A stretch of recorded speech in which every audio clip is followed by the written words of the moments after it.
Well, hi and welcome back. I've not done a video for a couple of weeks and I've been busy. I've been finishing off some project work and needed to get that done. I've been in London and done some photography, but I couldn't film it. It was on film, so yeah, that's another video that's coming. I've got to go back to this same place where I went to do these photographs because I wanted to do it in black and white. I had a colour film, and I also forgot. I've managed to get some, I always do this with the wrong hand. I've managed to get some Fuji C200 and I got 4 rolls for £14. And they're at expired film, but no one bid on them on eBay. So I managed to get them for 14 quid, including postage. So I'm going to be out and about with that in a few days' time. I've got to go back into London. There's a few walks that I want to do. Now, here's the thing. I know what this title says about FP4. This isn't about FP4. This is about a film called Sfema or Svema.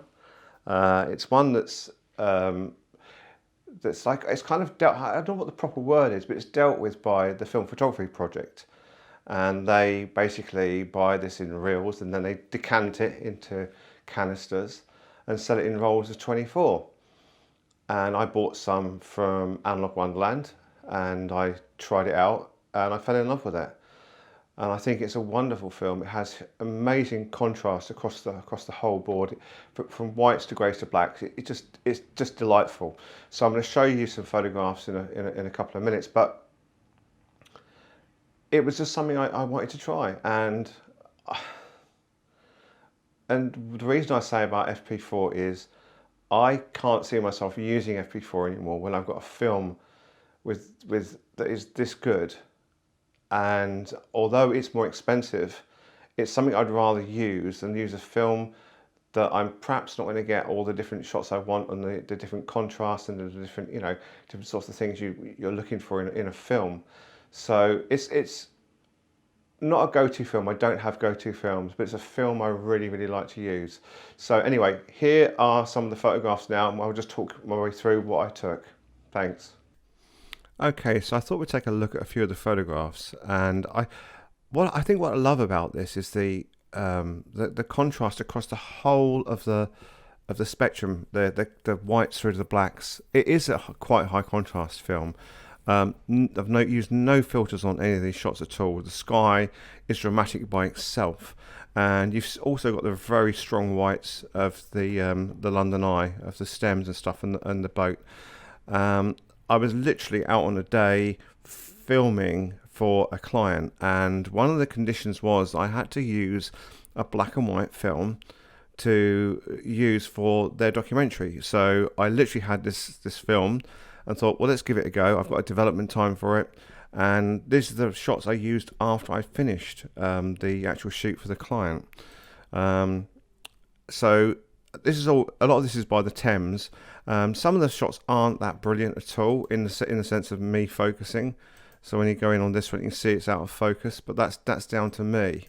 But then you get shots like this, and it's like, I don't know, the whites are really, really vibrant. The blacks are really deep. The mid-tones are fantastic. What more do you want in a 100-speed film?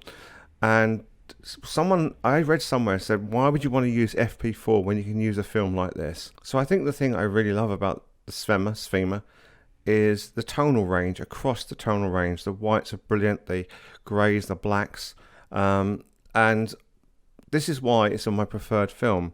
But as I said at the start, the problem I find with this film is its price. It's £12 for 24 exposure. Now, I understand why that is. It's because it has to come from Russia. It goes to America. It's then decanted into canisters and then sold back to the UK. And so it is going to be expensive. It's a lot more expensive than, say, FP4. But would I spend more money using this than I would be, say, using FP4? Yeah, I probably would, because I know what I'm going to get with this, and I know how I like to develop it. I developed this in ID11 and got these amazing results. And again, this is just a closest shot of the previous one. This isn't as good, and I think I had problems when I was scanning it. And you see on the top right hand corner here, it's quite soft.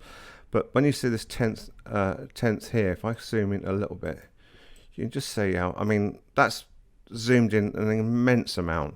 So I don't know, its grain is really good, it's sharp, the contrast is really good across the range. And this was taken in really bright, harsh sunlight. So it's dealt with the shadows really well. And again, you've got those strong blacks and strong whites, which I love as well.